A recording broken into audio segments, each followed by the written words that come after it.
Bom, pessoal, agora começando a aula aqui de tratamento vetorial ou decomposição do esforço, tá bom? Então, como é que a gente vai decompor o esforço, né? Um vetor de esforço orientado perpendicularmente em relação à superfície, ele é chamado de esforço normal, enquanto um vetor orientado paralelamente à superfície é chamado de esforço cisalhante. A gente vai usar para poder se referir a esses componentes do esforço aí, né? As letras gregas sigma, no caso o esforço normal vai ser o sigma n e o cisalhante o sigma s de shear, ou a gente pode usar também as letras gregas sigma e tau, né? Às vezes é usada a letra grega tau como se fosse cisalhante. Vamos ver exemplos disso aí, né?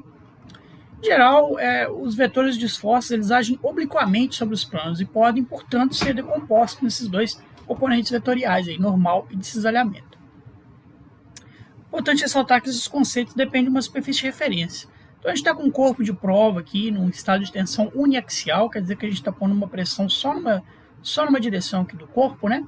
E o que a gente vai analisar é a decomposição do esforço em um dado plano dentro desse corpo, né? No caso, estamos usando esse plano aqui. A gente poderia usar um outro plano qualquer aqui dentro do corpo. A gente quer saber como é que é o estado de tensões nesse plano dentro do corpo, né? Então, quer dizer, se eu aplico uma força em um corpo cilíndrico aqui de teste com essa área A1, né, que está cortado no meio, como é que um outro plano lá dentro, esse esforço vai se decompor lá dentro, de forma a ter um esforço normal e um esforço cisalhante, né? É basicamente isso que a gente vai estar fazendo aí na decomposição do esforço.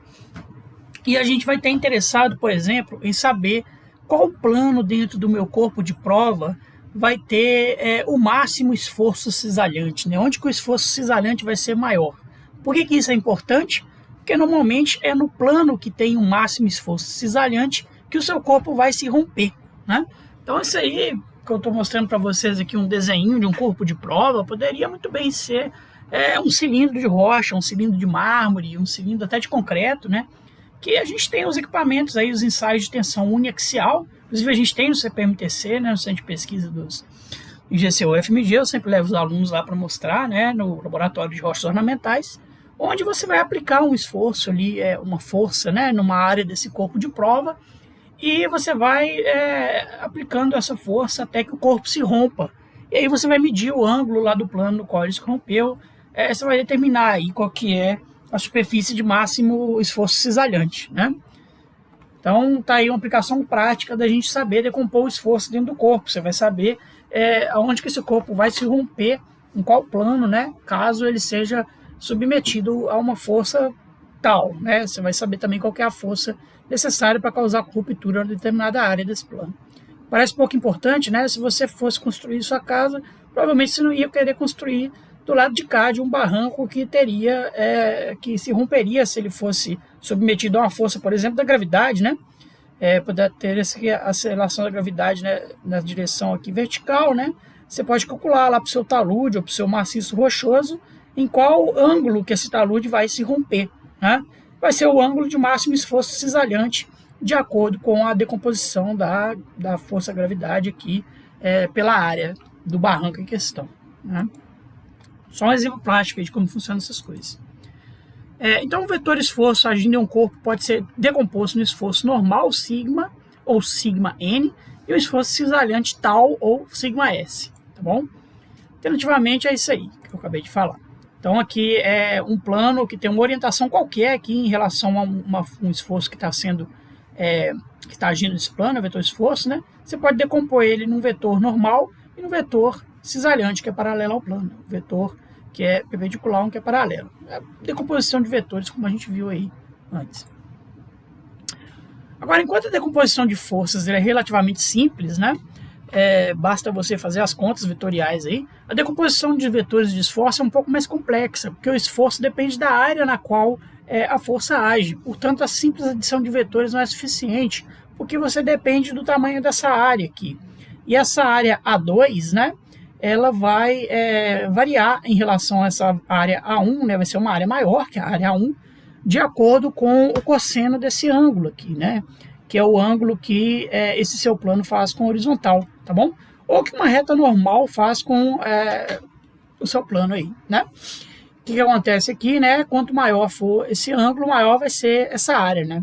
Porque cosseno de θ vai variando aqui, tá bom? Então tem essa relação.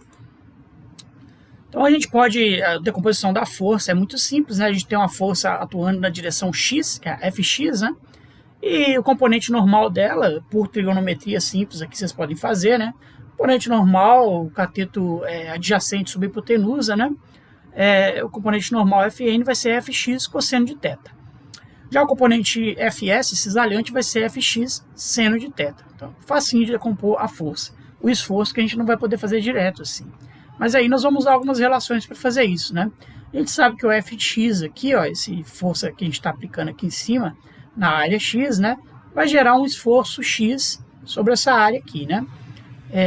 E a gente tem a relação aqui, ó, que A2 é A1 dividido por cosseno de θ, tá bom? Como a gente tem Fx aqui nas duas equações, a gente vai poder substituir por esse fator aqui, sigma x A1, e aí a gente pode fazer essa relação, né? A1 é igual a A2 esse cosseno de θ. Então vamos substituir aqui nessa equação, ó, a sigma x A1, né?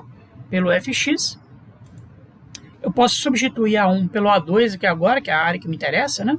Então a força normal vai ser sigma x A2 cosseno de θ vezes cosseno de θ que veio lá em cima. Isso aí, se a gente passar a área para lá, Fn sobre A2 nada mais é do que o sigma, né? Esforço é igual a força sobre a área. Então Fn sobre A2 é o sigma normal. Então com essa manipulação simples aqui, a gente chegou a computação aqui do sigma normal nesse plano A2, né? Que vai ser igual a sigma x, o A2 eu passei para lá, cosseno ao quadrado de θ. Então, se eu te dou qualquer plano dentro de um corpo aqui, né? O esforço, o componente normal do esforço dele vai ser o esforço x que você está aplicando naquela área, né? Vezes cosseno ao quadrado desse ângulo que esse plano faz com o seu corpo de prova aqui, né? Com a horizontal do seu corpo de prova. Então, você já pode aplicar essa equação para chegar no sigma normal. Da mesma forma, né, a força cisalhante aqui, eu vou substituir Fx por esse termo, sigma x A1. Eu vou substituir A1 agora por A2 cosseno de θ, né? E aí, no caso aqui, eu vou ter, passando A2 para cá, que Fs sobre A2, que é a força cisalhante, o esforço cisalhante sobre o plano, né? É igual a sigma x cosseno de θ seno de θ. Então, eu tenho duas equações aqui que me dão automaticamente, né, se eu tenho eu já consigo substituir o θ por qualquer ângulo que eu quiser, eu colocando uma força aqui, dividindo por essa área, eu tenho o esforço, né, eu sabendo esse esforço que eu estou pondo no meu corpo de prova, teoricamente eu já consigo calcular os componentes normais, as componentes normais e cisalhantes em qualquer plano dentro desse corpo, né, simplesmente sabendo o ângulo desse plano. Então eu já consigo fazer uma modelagem aqui matemática, computacional, saber onde que vai ser meu esforço máximo cisalhante, onde vai ser meu esforço máximo normal e por aí vai. Tá?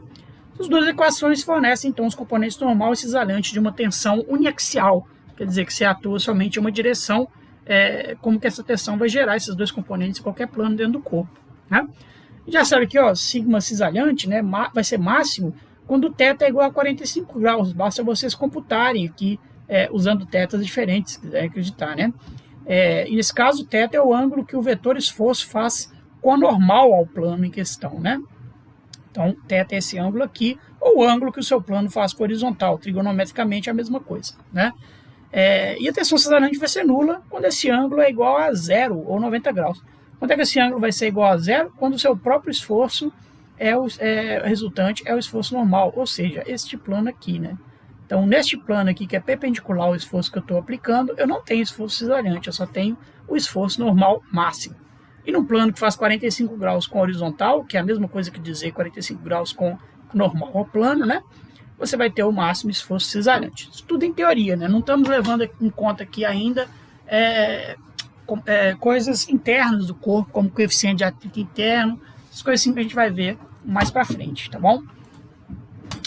Mas aí tem o seguinte, né? Na natureza, né, você não vai ter sempre só um estado de tensão uniaxial. Você pode ter um estado de tensão biaxial, quer dizer, um caso em que não apenas um vetor tensão atua sobre um plano, mas sim dois.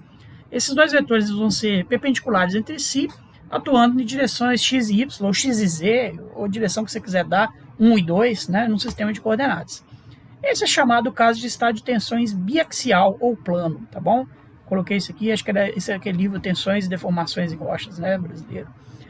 Então agora eu tenho não só uma tensão, um esforço aplicado na direção X, no caso aqui Y, ele colocou, né, como também nessa direção horizontal aqui, tá bom? Então eu vou ter que computar qual que vai ser o esforço normal e cisalhante no meu plano, levando em conta esses dois esforços que eu estou colocando, que pode ser um maior do que o outro, né, um diferente do outro. Isso aí vai variar bastante, causar grandes variações aí no ângulo de ruptura, de máximo esforço cisalhante, etc. Bom, vendo mais perto agora, né? No estado de tensão biaxial, o esforço resultante a um plano, o esforço normal, o esforço cisalhante e o esforço resultante, ele depende das tensões que são aplicadas nos dois eixos perpendiculares entre si e do ângulo que esse plano faz com os dois eixos. De acordo com o plano, os valores de σn e de σs que vão ser produzidos pelos dois esforços serão diferentes em cada plano aqui dentro do corpo, claro, né? Resultante dos esforços, portanto, irá variar, né, até a direção e a magnitude do vetor resultante dentro de cada plano vai variar de acordo com o plano que estamos interessados em analisar dentro do corpo. Então, agora, a decomposição maior aqui, a gente tem aquela área A, né, que seria aqui aquela área 2, e aqui a área 1. Essa área aqui vai ser A cosseno de θ, e essa área aqui, nesse lado, vai ser A seno de θ. Seno θ, o ângulo que a área do seu plano de interesse faz com a horizontal, né? Simplifiquei um pouco a nomenclatura aqui. Com isso, a gente vai poder calcular uma série aqui de fatores, né, que correspondem à componente normal da força aplicada no eixo Z, né, que vai ser essa componente aqui no plano, e a componente normal da força aplicada no eixo X, que vai ser essa componente aqui, né, do normal ao plano. Da mesma forma para as questões forças cisalhantes, né? E da mesma forma eu vou ter que calcular os esforços normais e cisalhantes resultantes do esforço que está sendo aplicado no eixo Z e do esforço que está sendo aplicado no eixo X. E eu vou chegar nesse conjunto de equações que vocês podem derivar aí como quiserem, né? O importante é a gente ver que a força normal final, né, que vai atuar nessa área, ela é o resultado da soma da força, da componente normal da força no eixo X e da componente normal da força do eixo Z, da mesma forma para o esforço, né? E a gente vai ter que computar as áreas, né, que elas estão tendo aplicadas aí, tá bom? Só derivar essa equação aqui dessas equações que a gente está vendo aqui embaixo, não tem segredo nenhum, tá bom? E a gente vai chegar numa situação desse tipo aí. Sigma normal no seu plano, ele é o sigma que você aplica vezes seno ao quadrado de θ, mais o sigma na direção Z, o sigma que você aplica na direção X, desculpa, né? Mais o sigma que você aplica na direção Z, cosseno ao quadrado de θ.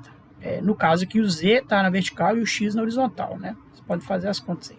Agora, sabendo algumas relações trigonométricas, né, algumas relações geométricas aí, cosseno ao quadrado de θ, por exemplo, é 1 mais cosseno de 2θ sobre 2, seno ao quadrado de θ é esse fator, seno de θ, cosseno de θ é esse fator. A gente pode simplificar um pouco essa equação, tá bom? Substituindo aqui na equação por esses fatores aqui, a gente tem seno ao quadrado de θ aqui, cosseno ao quadrado de θ, né? A gente vai chegar, né, usando essa nossa tabela geométrica e trigonométrica, né?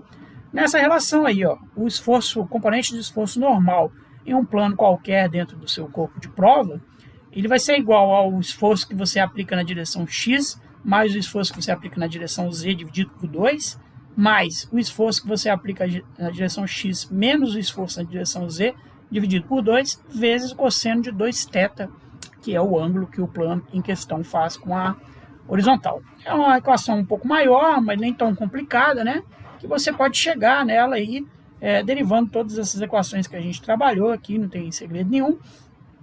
E você diretamente pode saber a componente normal do esforço em qualquer plano dentro do seu corpo, que faça um ângulo qualquer com horizontal. Da mesma forma, para o esforço cisalhante agora, né, usando aquelas equações, a gente pode desenvolver as equações aqui, vai chegar nesse resultado final, né, que é o mesmo que dizer que o esforço cisalhante, usando aquela tabelinha, né, é o esforço na direção Z menos o esforço na direção X dividido por 2 seno de 2θ. Sendo que no caso aqui eu estou considerando o esforço na direção Z o maior. Acho que deu uma confusão do outro lado lá, mas o maior está vindo sempre antes aqui, tá bom? Como seno de 90 é 1, o valor máximo da tensão cisalhante é atingido novamente, né, quando θ é 45 graus. E ele pode ser calculado diretamente como transformando isso aqui em 1. Né? 2θ, né? Então 45 graus o θ, 2θ 90 graus. Isso aqui vai virar 1, você pode calcular diretamente aí. Né? Então essas duas equações que a gente derivou aí agora, né? Que a gente desenvolveu, σn, esse fator todo cosseno de 2θ, esse fator mais esse fator cosseno de 2θ, né? Σs, a gente tem que fazer as contas na ordem certa aqui, σz menos σx dividido por 2 seno de 2θ. Aqui eu coloquei na ordem certa, né? O fator maior vem sempre antes, tá? Eu posso ter confundido no outro slide, vocês não se assustem não. Isso aí são as chamadas equações fundamentais do esforço, tá bom? No caso do exemplo, como eu estou dizendo, Fz maior que Fc. Se o contraste fosse verdadeiro, você troca os termos de posição e coloca o σx antes, tá bom? Para não dar um valor negativo aqui. Beleza. Isso aí para o estado biaxial de tensão, certinho para nós. Nesse caso, a gente está calculando σn e σs para o plano cuja normal faz um ângulo θ com σ1, né? Então tem essas equações aí. Ou é a mesma coisa que esse ângulo aqui do seu plano com a horizontal. Agora, alguns livros e alguns cursos usam o θ, usam σn aí, como se o θ fosse não o ângulo que o seu plano faz com a normal, mas o ângulo que esse resultante, esse esforço resultante faz diretamente com o seu plano. Né? Então, o ângulo complementar aqui, ó, né? Alguns livros usam isso, e com isso a equação vai mudar, né? Você vai ter que tirar aquele fator aqui que estava como positivo, vai virar negativo, né? σ1 mais σ2, ou σx mais σz, como você quiser, né? Cosseno de 2θ. Esse segundo plano é perpendicular ao primeiro, ele é um plano que o esforço resultante ele é exatamente a bissetriz entre esses dois planos aí, né? E o esforço cisalhante, basta você mudar o sinal também, ele vai ficar negativo com o mesmo valor do esforço cisalhante do outro lado. Aí já vê uma coisa interessante aqui, né? Você repara que as tensões cisalhantes nesses dois planos, elas são de igual magnitude, mas têm sentidos diferentes, né? Olha que coisa interessante, quer dizer que essa resultante aqui, ó, vai gerar uma tensão cisalhante nesse plano de cá, que vai ser uma tensão cisalhante horária. Ela vai estar fazendo o plano deslizar para esse lado. Mas no plano de cá, a tensão cisalhante vai ser anti-horária, o plano vai estar deslizando para o lado de lá. Né? Basta você pensar aqui, se você aplicasse uma força nessa direção, né, você ia tender a movimentar esse plano aqui para baixo e esse plano aqui para baixo do lado de cá. Né? Isso já dá uma ideia muito legal para a gente, aí, de distribuição das tensões cisalhantes dentro do material geológico. Né? Se vocês não chegaram lá, ainda vão chegar a estudar aí os pares de Riedel, de fraturas. Né?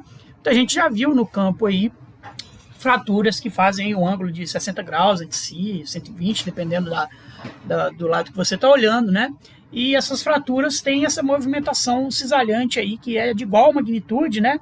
Mas ela tem sentido contrário dos dois lados. A gente chama de par cisalhante de Riedel, muito típico aí de conjuntos de fraturas em campo. A gente vai ver isso na geologia estrutural. Por que elas se formam como, né? Agora, a gente pode decompor se fosse em 3 dimensões também, né? E nesse caso, a tensão cisalhante ela vai ser decomposta não em um vetor, mas em 2, né? Que formam um ângulo reto entre si, nos 2 eixos paralelos ao plano aí de cisalhamento. Então, o vetor esforço pode ser descomposto em 3 esforços mutuamente perpendiculares, um normal e 2 cisalhantes. Então, tem aqui o plano, né? Que está sendo atingido. A gente vai ter um vetor normal, um componente normal, 2 componentes cisalhantes de acordo com essa resultante que está aqui. Né? Essa resultante vai gerar um estresse normal e 2 estresses cisalhantes. Né? Lembrando que essa questão aí a gente está abstraindo um mundo complexo em um sistema de 3 dimensões. Né? Se vocês passarem a estudar geometrias que são mais complexas, como geometrias fractais, por exemplo, né? E você passa lá as ideias do Mandelbrot lá, a trabalhar com mais dimensões e até com escalas de rugosidade, etc. Mas não é o nosso caso aqui. Nós estamos fazendo uma abstração que a gente pode conseguir descrever o mundo real inteiramente em 3 eixos, em 3 dimensões. Né? No caso aqui, você vai ter um resultante de esforço qualquer que vai ser decomposto no esforço normal e 2 cisalhantes. Tá certo? A gente pode perguntar quantos componentes de esforço cisalhante serão iguais a 0 quando o resultante for paralelo ao normal. Né? Aí o ângulo aqui não vai conseguir fazer cisalhamento para nenhum dos 2 lados. Quando o componente de esforço normal será 0, quando o seu resultante for paralelo a esse plano, tá bom? Então a gente pode decompor aí o nosso esforço, né, um vetor de esforço, em um cubo infinitesimalmente pequeno, né, em 3 conjuntos de esforço. Então a gente precisa de 9 vetores para definir o esforço em um ponto qualquer no espaço, tridimensionalmente, de forma completa. Vocês já sabem que a gente está andando aqui para fazer um tratamento tensorial do esforço, né? Mas antes disso, a gente vai passar para algumas convenções aqui, porque isso é importante, que isso muda, às vezes, de livro para outro e de curso para outro, né? Mas em mecânica de rochas, normalmente a gente vai falar de esforços normais compressivos, que são direcionados para o interior do plano ou do corpo de prova, né, como positivos, tá bom? E os esforços normais distensivos, direcionados para fora do corpo, né, causando dilatação aí, como negativos. Dilatação a gente está falando de deformação, né? Por enquanto estamos só no esforço. Isso porque a maioria dos esforços na litosfera é compressivo. Mas a gente tem que ter atenção, porque muitos cursos de engenharia aí é exatamente o contrário, né? Então fique esperto no que está dizendo o livro no qual você está estudando e o que está pedindo no exercício, né? Para vocês entenderem como é que funciona isso aí. E a convenção de Mohr, né? Que a gente vai usar no círculo de Mohr, que é um diagrama muito útil aí para critérios de ruptura, etc., né? Os esforços cisalhantes anti-horários são positivos e horários são negativos, tá bom? Então tá aqui aquele quadro lá do grito, né, com esforço positivo e um stress negativo. Outras convenções aí, quando a gente trabalha com tensores, né, quando a gente vai colocar isso em matriz, os sinais são negativos se os pares de esforços cisalhantes estão no sentido decrescente aqui, né, nas faces do cubo mais próximas dos eixos de coordenada, e positivos se estão no sentido crescente, tá bom? Isso aí pode gerar um pouco de confusão, então a gente tem que sempre checar os sinais dos cálculos se eles fazem sentido. A gente vai ver aí mais para frente agora, né, que para o corpo estar em equilíbrio, essa tensão aqui tem que ser igual à tensão do outro lado, né? A tensão cisalhante dos dois lados do cubo tem que ser igual, porém de sentido diferente, né? Então uma positiva e uma negativa, da mesma forma que, elas têm que estar, né, se anulando, né, para você não gerar rotação no corpo. E se essa forma de anulação aqui indica que os seus vetores estão caminhando para o sentido decrescente aqui do eixo X, do eixo Y ou Z, né, você vai usar esforços negativos. Caso contrário, se eles estão indo para o sentido crescente, esforços positivos. Próxima aula, então, vamos fazer o tratamento tensorial em 3D aí do esforço.